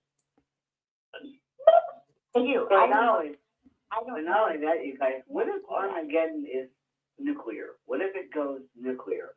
Now, if we have a worldwide nuclear exchange, there ain't nowhere anybody could go. Because, okay, you may escape the fireballs, but, you know, you got that radiation thing you got to deal with after the fallout starts falling down and all that stuff. So if they really think they're going to survive Armageddon, if it's a nuclear Armageddon, then nobody is going to survive that. Not even Watchtower. Well, one thing that may be possible now that we have ChatGPT, which is a marvelous thing, can hardly believe it. It is. I call it Dr. Cat. It's better than any doctor I've listened to. But yeah, it's why would you leave, like you said, place you know, and get ChatGPT? You probably have all kinds of other things. In case the power goes out, we have a solar powered battery, works very well. Brick keeps it charged up all the time. Because like today, our lights were flickering, and it's because of the ice on the electric power poles. Yeah. So there's so much that they're not addressing just by saying, it's not coming. To me, you know what's interesting? The videos I've seen where they go to bunkers and all stuff, or go to wherever they were going, there was always a donation box there. Did you notice that? Yeah, that was funny. Okay, funny. The world was ending, and yet we're still going to have a donation box. I know it. I had somebody explain that to me. I had somebody. Actually, the person on the video was explaining the scene, and they were saying that there were donation boxes. I thought, what? Donation boxes when they're escaping from whatever it is they're running from? Oh, they might need that 10 cents after they get out of that camp. Yeah, mine is probably worthless. And the brother had a tie on too, if you know, in an emergency situation, which I thought was hilarious. You know, that just shows how desperate they are for money. So much so that they will even try to get money in a major worldwide disaster. Yep, don't forget the Watchtower. Yeah, but Watchtower will be done with once that happens. You know what I could never understand? If you were truly God's organization and you truly loved your brothers and sisters, and you know they have tunnels and all kinds of storage stuff, water, food for months and months, maybe years, underneath the ground of the new Bethel facility in Warwick, why in the world wouldn't they invite brothers and sisters to hide out there? How could they be so insanely selfish? Yeah.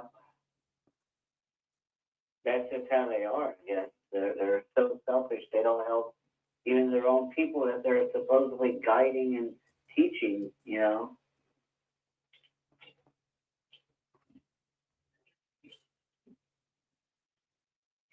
Well, it just shows that if you are interested in the Bible, you need to read it for yourself. And I think even though some things are harder to understand, we'll get enough of the gist of it that we'll know what to do when things happen. Good point, Susan.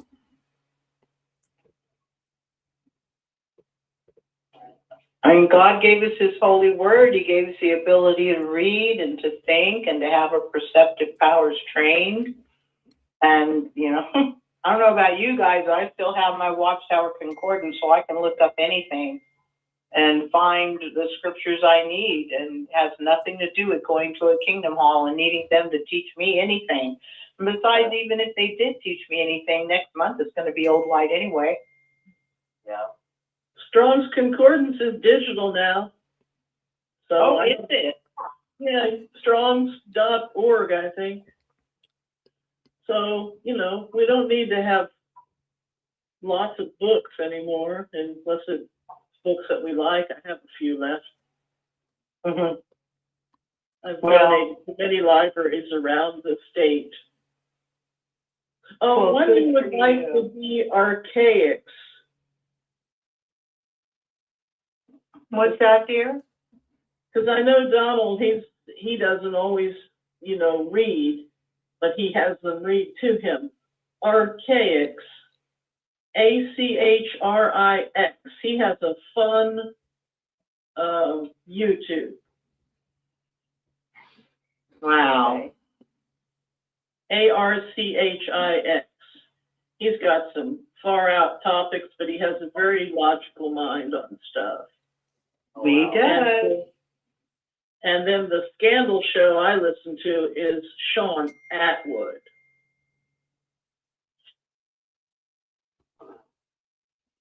CHAUNAPTWOOD. And they had a good show today. So those will entertain you. Oh, yeah. And I use AI with all of my writing too. When I write stuff, I'll use AI to help it and to tweak it and stuff. Well, good, good. And then there's some, you get like the story ones? There's a lot of stories on YouTube. No, I usually listen to a lot of the XJW YouTube stuff, a lot of that stuff. Well, they have some that are like Victorian mysteries or old radio dramas on YouTube.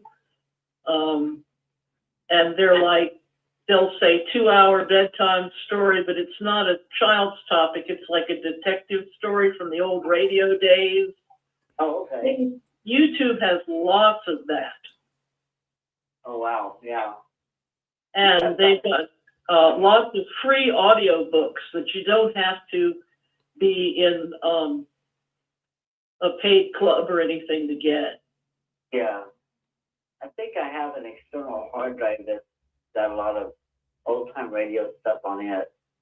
Oh, that's good. And I mentioned to you that book called, the book by, and I can't remember the rapper's name, but the book title is, quote, I identify as blind, unquote. That's the title of the book.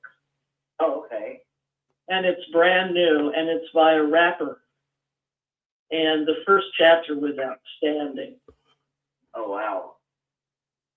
So see if you can find that with some of your sources. I'm going to ask Library of Congress if they'll put that on their thing, because they've got, you know, things.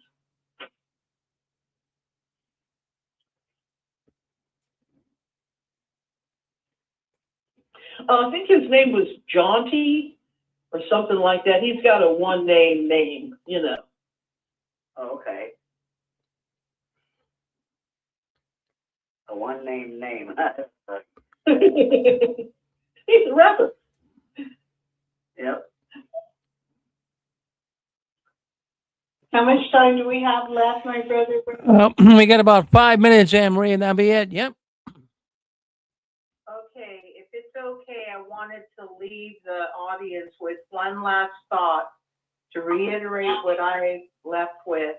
As a free-thinking citizen or member of any group or organization, it is not only permissible to question our leaders, it is our moral responsibility. People want true leaders, that's true. And in the absence of genuine leaders, they will seek other leaders. They're so thirsty for leadership that they'll crawl through the desert toward a mirage. And when they discover there's no water, they'll drink the sand. But people don't drink the sand because they're thirsty. They drink the sand because they don't know the difference.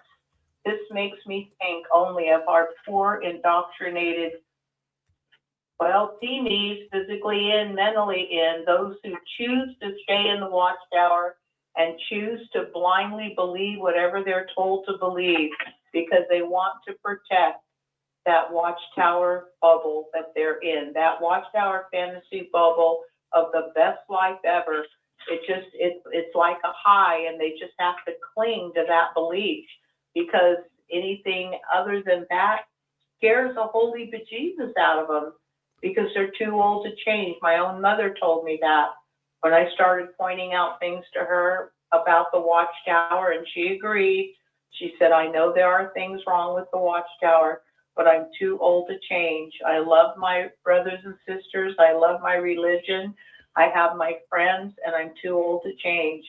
And that kind of told me if she was in her 20s or maybe early 30s, she might be willing to break free, because she knew something was wrong. But like she said, she's too old to change. And that's what I think is going on with a lot of the older ones. The younger ones are just waiting for their chance to break away. That's a valid point. As I get closer to 70, the idea of a dinner club and getting dressed to go out to something, the Kingdom Hall locally, you know, it meets that. You get dressed up, you see friends your age, and you go out to dinner. And for a lot of people, as they retire, you know those people, and you can have a nice evening. So that's The conference has been unlocked. they're not getting my house, and they're not getting a dime from me. Well, you know, most cults, especially, excuse me, one moment. Please hold that thought, my brother. The Watchtower, like most cults, you know, they almost weaponize the natural human need to belong to a group, a cult, a clan, a organization that makes them feel that they belong, that accepts them. Everybody's need deep down is to be accepted. So, you know, they play upon The conference has been locked. of course, fear, guilt, and shame. And they use all these different ways to manipulate you and entrap you and to scare you. And it's just such a sad thing. In this best life ever, Jehovah's people are the happiest people on earth. And I hear them say that at a convention. And I would feel so guilty, because I didn't feel that way at all. I felt terribly burdened and stressed all the time. And I looked at everybody else, and everybody else is smiling, and I'm thinking, what's wrong with me? I think they want you to feel that way, that if you feel any kind of trepidation or fear or anxiety or feel that something's wrong, they want you to believe that it's your fault, your problem, you're not being faithful. And they just get you at every turn. I hear you. What's watched? This is Thomas Hodgson from Lawrence, Kansas. Hi, Thomas. Anne Marie, what do you think? Hello, how are you doing? I'm good, and you? Not too bad, pretty good. I haven't spoke up much lately. I thought, well, it's about time I tried to say something. But thought I had was, what in the world's Watchtower going to do when a lot of these baby boomers die off more and more? I mean, I think they're going to be really strapped for people. I mean, a lot of the young people, they say at least 2/3 or even more than 2/3 are leaving the organization when they get older. So I think they're really going to be hurt in that regard. I really believe that. Well, I don't know. I think that they've been planning their escape for a very long time. They have so much money. I mean, when did they start selling off all those Kingdom Halls, closing down all of the branches, so many branches, so many, circuit assembly halls? It's like, they're ready to go. They're ready to go. They're going to hold on to everything they have. They don't care. I think they're going to leave us in the lurch. I don't know why they don't have a bed and breakfast worldwide club. You know, they could commercialize the branch offices in Africa and South America as a worldwide travel club. Oh, what a point. Good point, my sister.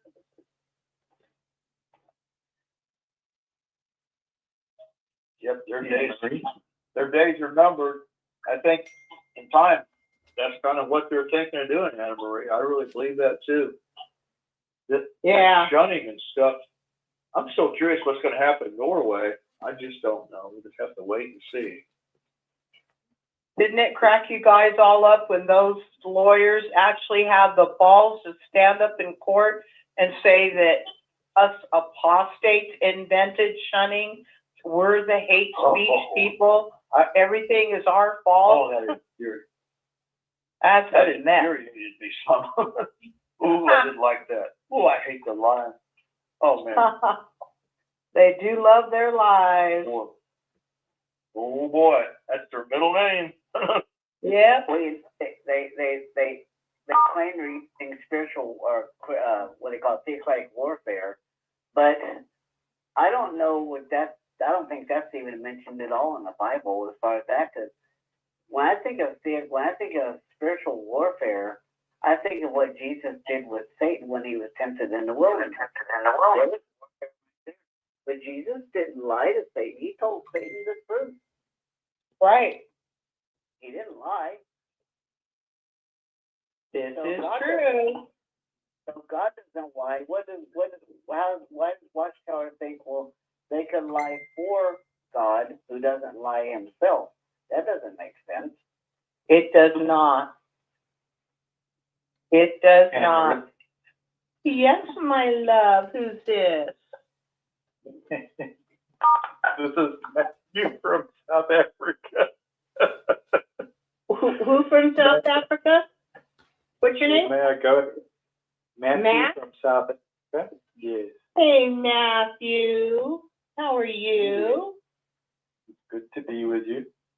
Well, good to be with And you really, as well. with a question, because they really shot themselves in the leg, because the person who used the word shunning is Jehovah God himself in the book of Job, chapter 1, verses 8. He says, Job is an upright man, a man of integrity, fearing God and shunning what is bad. So if shunning is used by apostates, is Jehovah the great apostate, according to Anders Risdell? Oh, that's an interesting take. Yeah. So, yeah, it's a mix. That's what it is. It really is a mix. Oh, no doubt. But I wanted to just say to you, Anne-Marie, validate what you were talking about. Some of the older persons. I have a grandmother who's well into her 90s. She survived the evacuation of London when they were bombing it. She can hardly see. Really got sight in the one eye. She can hardly hear. And what do we do for meetings for her? For her, that's a lifeline. So I realize it might put some of the audience into an awkward position, but it's not my intention. But for some older persons, it's too much. It's so difficult to even have a conversation with her.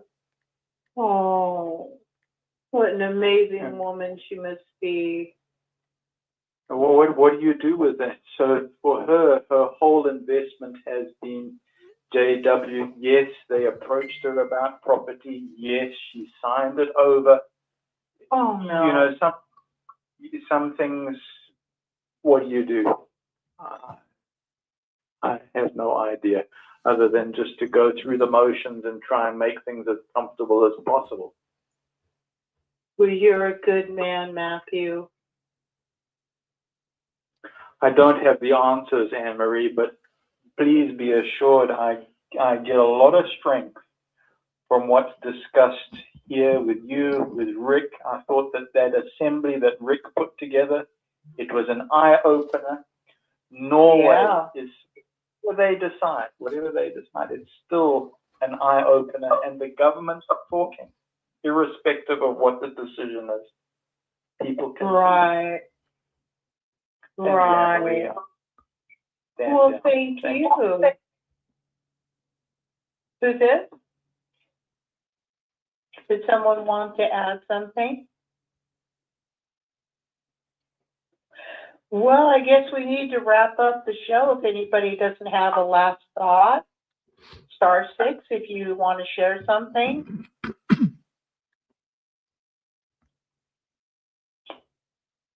Well, I want to thank everyone who came on. What was that? It's me again. I just like a quick thought. Well, I'm just really looking forward to seeing what happens with our human rights. You know, the shunning, the pedophilia, the blood dogs. Those things are big pet peeves to me. It just really bugs the daylights out of me to see families shunned. I bet. You know, Yeah. kids get shunned. Yeah. I could talk about that for hours, but I know one day they'll be sorry for doing that. You know, when I hear about, you know, like Joe and Tran, man, that I shed a few tears over that, just thinking about that. And they got their 50th wedding anniversary coming up real soon. And, you know, probably the kids won't get in touch with them. See, and it hurts me to see that because I care about people. I care about families and kids. That's the greatest blessing we have next to God is our family. And anytime somebody messes with our family, that's like touching your eyeball. It's just horrible what they're doing. And I hope that someday the governments wake up and get something done. Yeah, Rick says that all the time, that your family is the most important thing to you. And any organization claiming to represent the God of love who destroys families, tears apart marriages, shatters relationships, and drives people to suicide, that doesn't sound like a God of love to me. Absolutely. That just, and poor David, what he's been going That's through, the man. list. That's a You nice guy. said it. What's that? I know. I can That's the list. You I can said name it. all kinds of people. Anyway. Was someone else trying to speak? Thank you, Matthew. Was someone else trying to speak? I said, that is the list. You've said it. They do all of those four things. Yeah. And I think the sisters, again, I've often said, the story of the sisters there, of the women, has yet to be fully explained. Because so many sacrifices have been made where there could be families there, where there could have been marriage. The conference has been unlocked. Happiness there. And Right. if we can get free, we can have as much happiness as we can make for ourselves. But they should be a group that helps families, that teaches you adult skills, that teaches you conflict resolution. Some of these churches even have courses in finance and budgeting for young people or anyone. And what they could do with the lecture setup they have and the podium, what they could be teaching, the way they could be fostering people's lives in a positive and even biblical way, that they're not. Yeah. So true. So true. Okay, I think we need to wrap yes, up. Go can ahead. you hear me? I can hear you just. Yeah, I'm a new call. Well, you can call me Stick Terrio. I'm a new caller, but the reason why I'm calling is I would like to start calling in, but I don't know the time that Rick starts his program. Well, it starts at about 3 o'clock Pacific Standard Time, and I think 6 o'clock New York time. So I live in New Orleans, and so does Rick start his program at what, 7 or 8 o'clock? The 6 screen. I just know my show, the first one, starts I think at 6. My JW, he's probably looking for JW World News. That starts in about 5 minutes. Yep. That's And what time is it? What time is it there where you? in Massachusetts. It's 8:14 right now. 8:13. Okay, so you are an hour ahead of New Orleans. You're in Central Time. Yeah, I'm in the South, New Orleans. Yeah, we're in Eastern Time. Yep. Okay, so I just wanted to call, man, because I've been wanting to call and make some comments, but I didn't know what time the program actually started, because I always watch it after the show's been put on YouTube. Yeah, well, come in, I just come in tonight. In fact, you stay in for the news, and if you call in on the news, I got a free book I'm going to give you. okay. I'll call back after you get started. Good, do that. Yeah, that'll be fine. Then you'll be a new call. You get a free book. Yep. Okay. Well, thanks. Thank you. Thank you for calling in, Sticario. I want to thank everyone who called in today to our show, Touched by the Tentacles. Today is February 21st, 2026. And the show's theme is Three Thinking versus Cult-Induced Thinking. I want to thank everyone who called in. I want to thank Grace. I want to thank Download from Texas and our dear sister Susan, our dear brother Rick, our brother Dick Bordy. I want to thank David. I want to thank Pixie. I want to thank Grace. I want to thank Thomas from Lawrence, Kansas. I want to thank Matthew from South Africa. I also want to thank our new caller, Sticario from New Orleans. It is time to go to Rick and JW World News. Well, thank you, Anne-Marie. Thank you very much for coming in and doing the program tonight. I always appreciate it. Yeah, in fact, folks, we did have the drunken Bethelites try to come in. So if you're on the telephone line now, hang on there because if we might have to lock it again. So you won't be able to get in if it's locked. But we do have the phone lines open now. But if we do get some disturbance from the Bethelites, we will have to lock it up. So stay with us. Don't leave if you're listening on your radio telephone network. So we've got the JW World News coming up next. And what about those Epstein files? I want to talk about that tonight. Was the Jehovah's Witnesses involved with it? I mean, it's all over the internet, but I'm going to give you some insight tonight. I think you'll find very, very fascinating. So stay tuned for JW World News. And we appreciate Anne-Marie and all the callers. Like she said, they called in. Thank you. So anyways, we're going to end this program here. And we'll see you on JW World News. Just stay on your same Facebook channel. Stay on the telephone line. Stay on the YouTube channel. And we'll be there. So just wait maybe about a minute or so. We'll be right there. Thank you, though, for coming in tonight. Okay, we're going to go over to the next studio now. Just clear my throat, take a little sip of water here and do the news. We got some good stuff to talk about tonight, folks, so stay with us.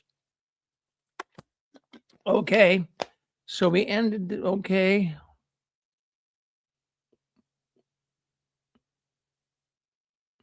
All right, I guess are we live yet? Okay, I think I guess we are live right now from what I can gather. Yeah, well, thank you for coming in to JW World News. Of course, that's the news the Watchtower doesn't want us talking about.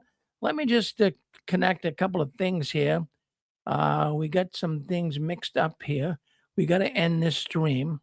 So just hold on 1 second here while we do this. We got to end this stream. Okay.